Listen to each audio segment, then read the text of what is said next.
No question that he is the right person for this job at the right moment, leading the Department of Defense at this moment in our nation's history. He's led major coalitions of allies and partners to fight terrorism, and it took some real diplomatic capacity to get that done.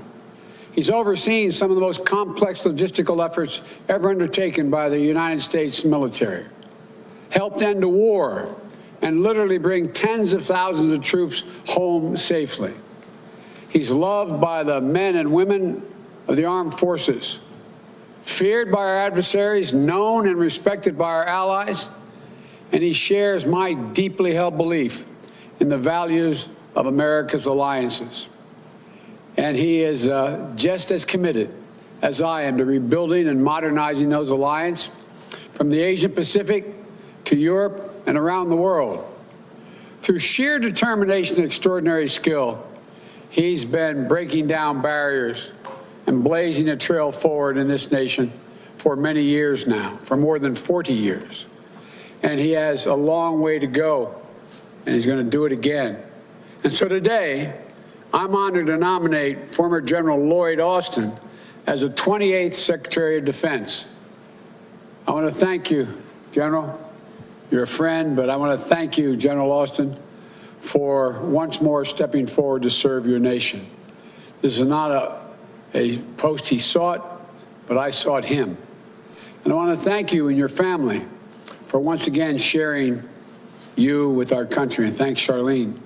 Today, I know how proud they all are of you, all four of your children, your older sisters, and your brother. I knew the reason why you were a good man, you had to have sisters to raise you along the way, right? I know mine did me, and she's much younger. And your incredible wife, Charlene, and I mean that sincerely. Tomorrow, I'm told that Jill and Charlene are going to spend some time together sending off packages to our soldiers abroad. She and Jill are both passionate about supporting military spouses and families, and I know they'll be powerful advocates for that community together. And, you know, they're going to both be working at the White House and the Defense Department together to make sure our families are okay. As I said before, General, America only has many obligations, one sacred obligation: to care and equip those we send to war, to care for their families when they're gone, and to care for them when they come home and their families. I got to know General Austin during my early days as Vice President. President Obama had charged me with overseeing the end of Operation Iraqi Freedom. And we are going to continue to feature this live event for you next here on News Now from Fox. Not just for meetings with troops or for military strategy sessions. He was there when I was working with Iraq political leaders. I watched his political skill, how he dealt with them. They respected him across the board. When I met with the leaders of our coalition partners, the same thing. And he was there during one particularly memorable incident when we were at a meeting at the ambassador's residence in the Green Zone. The insurgents launched a rocket attack on the house. And of course, General Austin was just another day at the office. He just sat there and kept right on going. So I sat there and kept right on going. And everyone wondered, what in the hell are they doing? But, you know, he's cool under fire, inspiring the same and all those around him. That's Lloyd Austin. He was the person President Obama and I entrusted with the incredible task of bringing home America's forces and redeploying our military equipment safely out of Iraq. It was the largest logistical operation undertaken by the Army in 60 years. Getting it done required much more than military know-how. General Austin was a diplomat. It was not an easy task. He built relationships with our Iraqi counterparts and with our coalition partners. He was a statesman representing our country with a skill at tables that I've sat with him, with foreign leaders, and I wondered whether or not he was from the State Department or from the Defense Department, both military and civilians. I'm not exaggerating. He has a way about him. And always, above all, he's looked out for his people. That's why he was known as the soldier's leader. In this time in the United States Army, Lloyd Austin met every single challenge with extraordinary skill and profound personal decency. He's the definition of duty, honor, country. And at every step, he challenged the institutions that he loves to grow more inclusive and more diverse. He was the 200th person ever to attain the rank of a four-star general, but only the 6th African-American to ever do that. He was the first African-American general officer to lead the Army Corps in combat. He was the first African-American to command an entire theater of war. And, if confirmed, he'll be the first African-American at the helm of the Defense Department in well over 200 years. Another milestone. And he's a barrier-breaking career, has been like this throughout his career. Lloyd Austin retired from the military service more than 4 years ago. But the law states that an officer must have left the service 7 years before becoming Secretary of Defense. There's a good reason for this law that I fully understand and respect. And I would not be asking for this exception if I did not believe this moment in our history didn't call for it. It does call for it. And if I didn't have the faith I have in Lloyd Austin to ask for it. I believe in the importance of civilian control of the military. So does the Secretary-designee, Austin. He'll be bolstered by a strong and empowered civilian sector and senior officers, senior officials, I should say, working to shape DOD's policies and ensure that our defense policies are accountable to the American people. Civilian-military dynamic, that dynamic itself has been under great stress the past 4 years. And I know that Secretary-designee Austin is going to work tirelessly to get it back on track. I have personally worked with this man. I've seen him lead American fighting forces on the field of battle. I've also watched him faithfully carry out the orders of the civilian leadership of this nation. There's no doubt in my mind, not any doubt whatsoever, whether this nominee will honor, respect, and on a day-to-day basis breathe life into the preeminent principle of civilian leadership over military matters in our nation.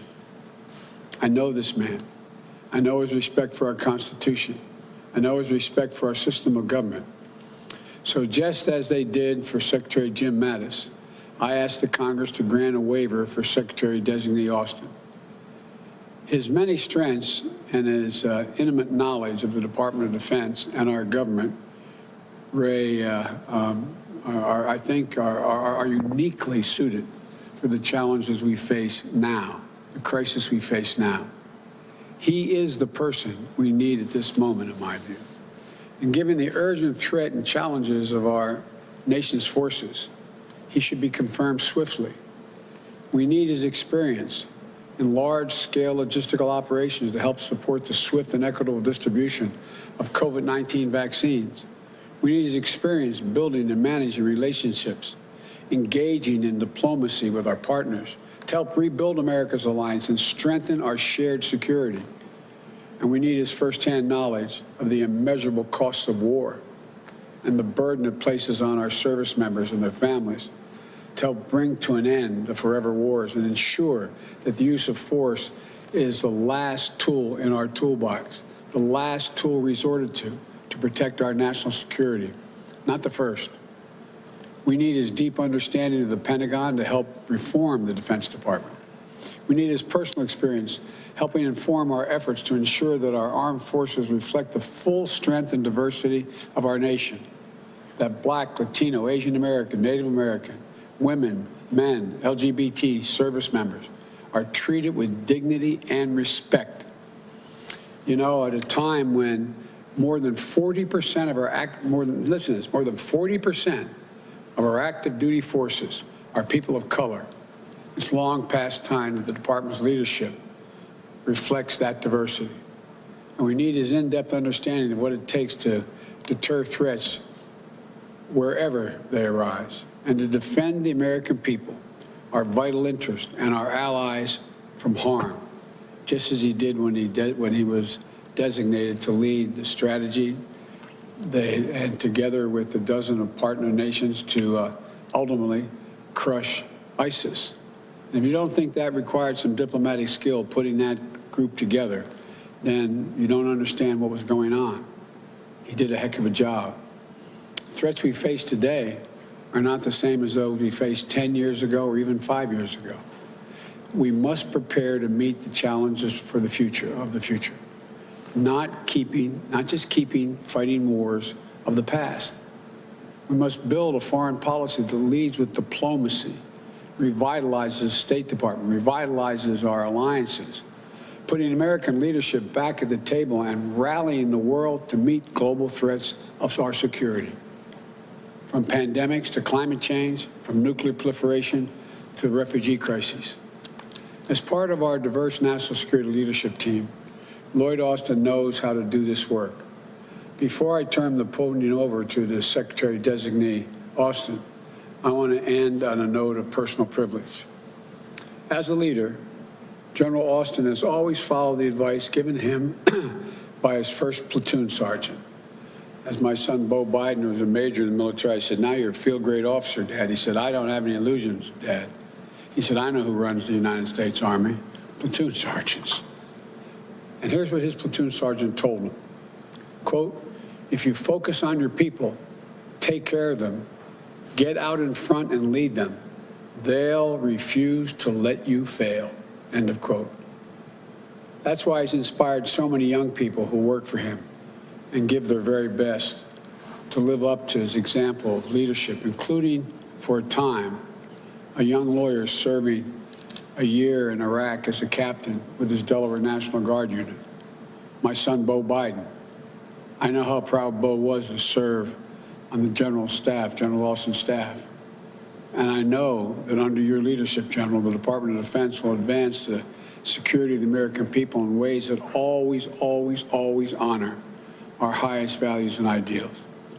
So I thank you again, General. May God bless America and may God protect our troops. And now I'd like to turn it over to General Austin, the Secretary-designee for the Department of Defense.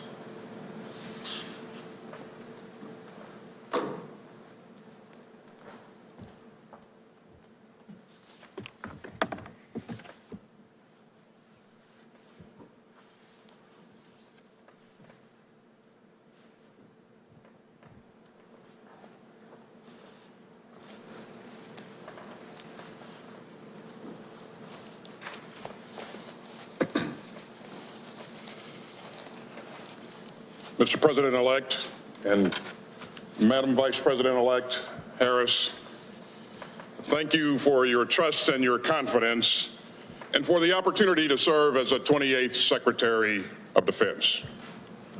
And if confirmed by the United States Senate, it will be my sincere honor and privilege to return to the department and to lead our great service members and civilians in accomplishing the mission of ensuring our nation's security.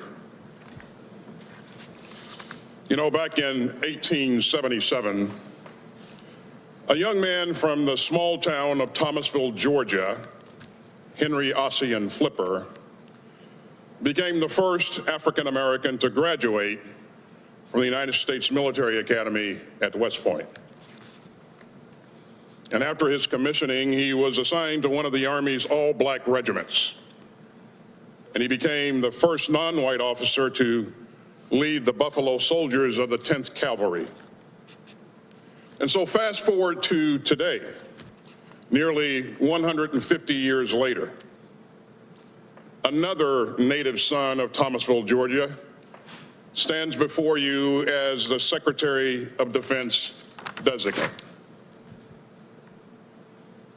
Now, many people have paved the way for me and countless others over the years, to include Henry O. Flipper.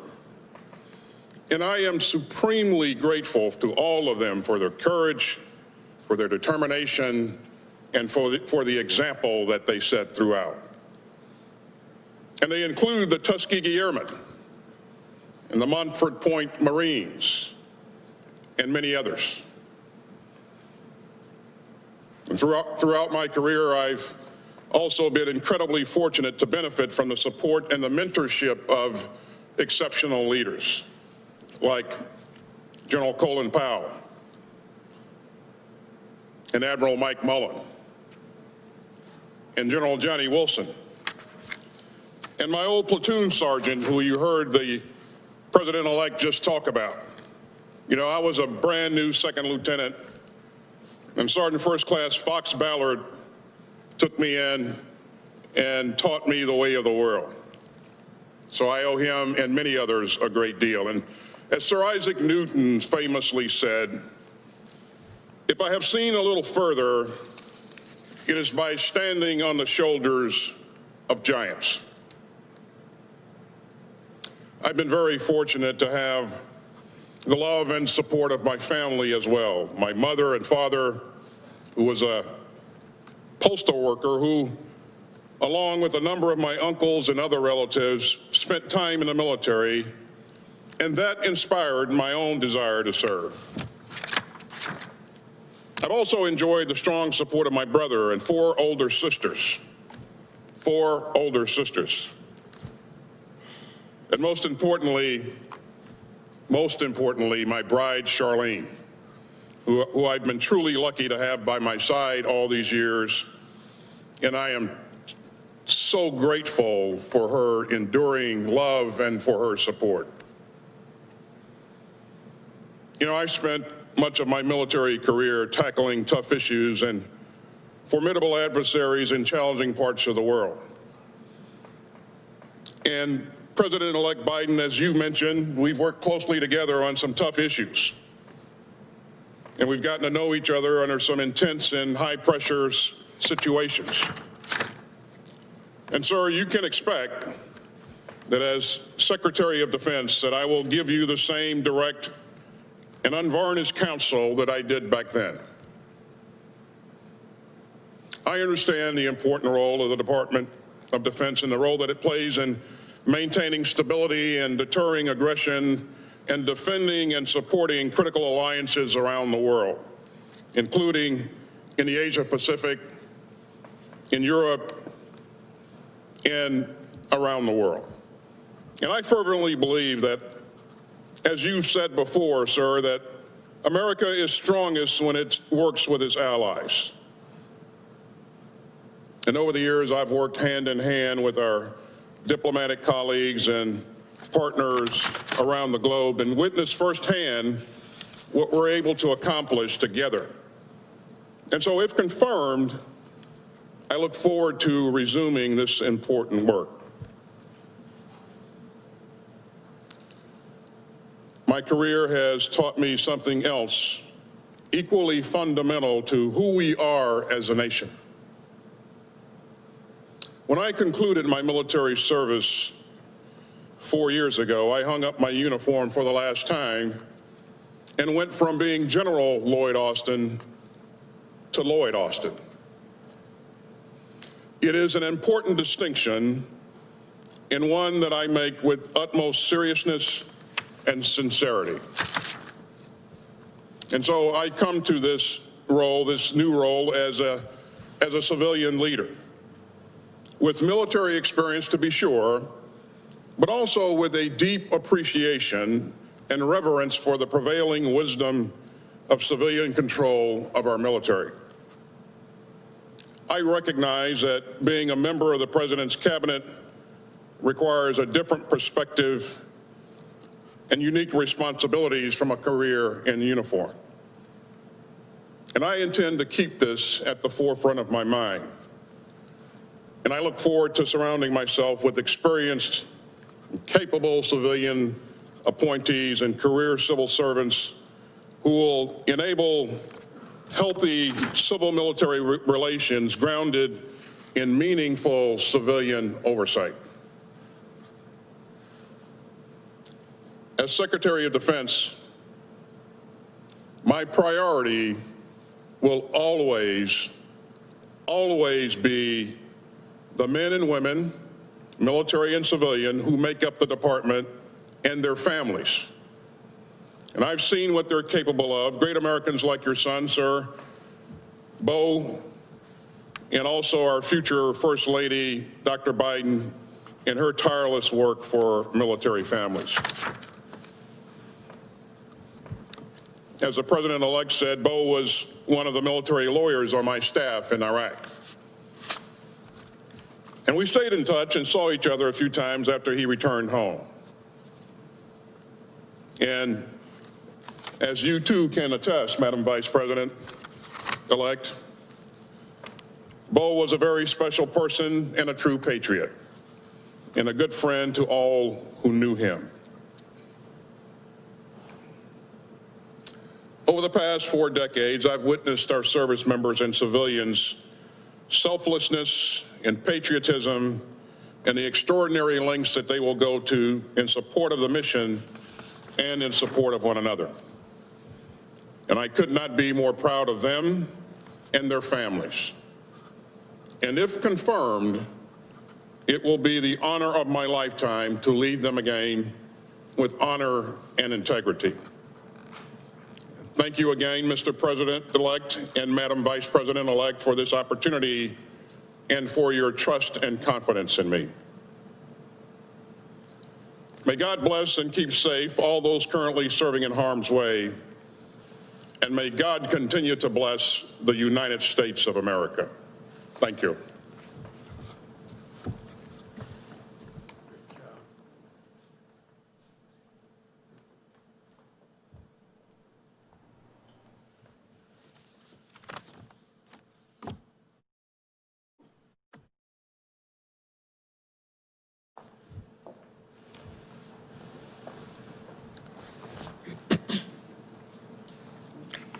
Good afternoon. President-elect Biden and I will take office at a consequential moment for our country.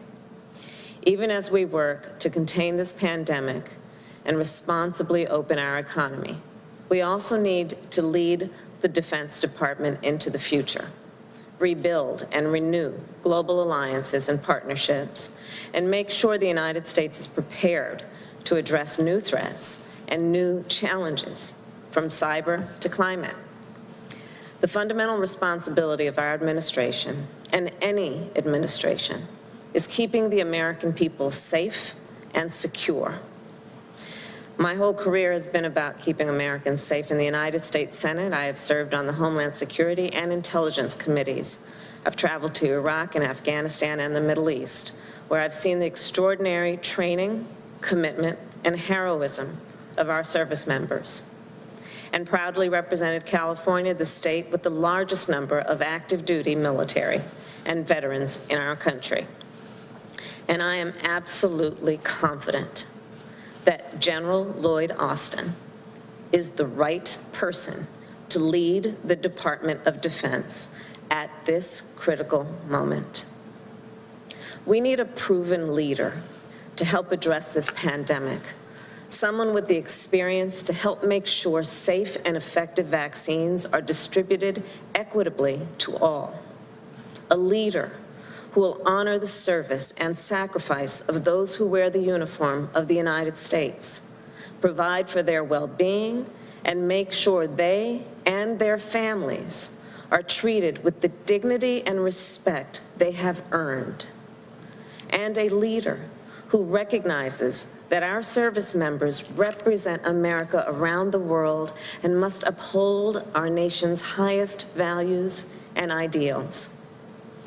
General Austin is that leader. As the President-elect noted, this is a milestone nomination.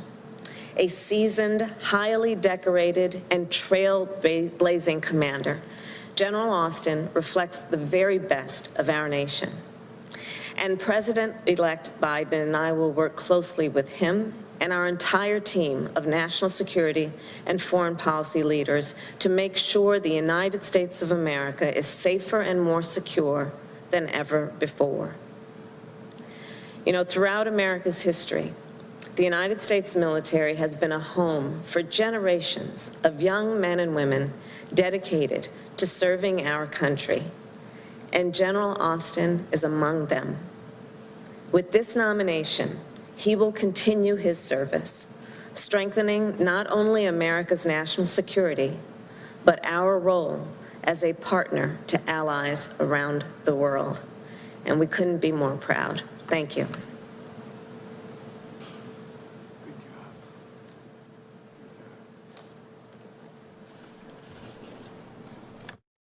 Let's see, and will they be taking questions here after this event?